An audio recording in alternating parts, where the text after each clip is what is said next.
లోక కళ్యాణం కోసం శ్రీవారిని ప్రార్థిస్తూ తిరుమలలోని నాదనీరాజనం వేదికపై జరిగిన 11వ విడత అయోధ్యకాండ అఖండ పారాయణం భక్తులను భక్తి సాగరంలో ముంచెత్తింది.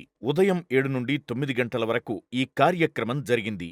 అయోధ్యకాండలోని 40 నుండి 44వ సర్గ వరకు మొత్తం 4 సర్గల్లో 159 శ్లోకాలు, యోగ వాసిష్టం మరియు ధన్వంతరి మహామంత్రంలోని 25 శ్లోకాలు కలిపి మొత్తం 184 శ్లోకాలను పారాయణం చేశారు.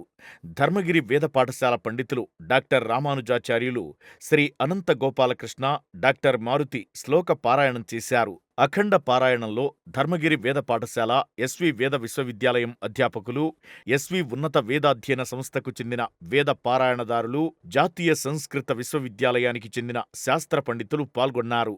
ఈ సందర్భంగా అన్నమాచార్య ప్రాజెక్టు కళాకారులు శ్రీ శ్రీనివాస్ బృందం శ్రీరామ నీనామమేమి రుచిరా, ఓ రామ నీనామమెంత రుచిరా అనే కీర్తనను కార్యక్రమ ప్రారంభంలో రామరామయనరాదా రఘుపతి రక్షకుడని వినలేదా అనే నామ సంకీర్తనను చివరిలో రసరమ్యంగా ఆలపించారు. ఈ కార్యక్రమంలో టీటీడీ అధికారులు, పండితులు, విశేష సంఖ్యలో భక్తులు పాల్గొన్నారు.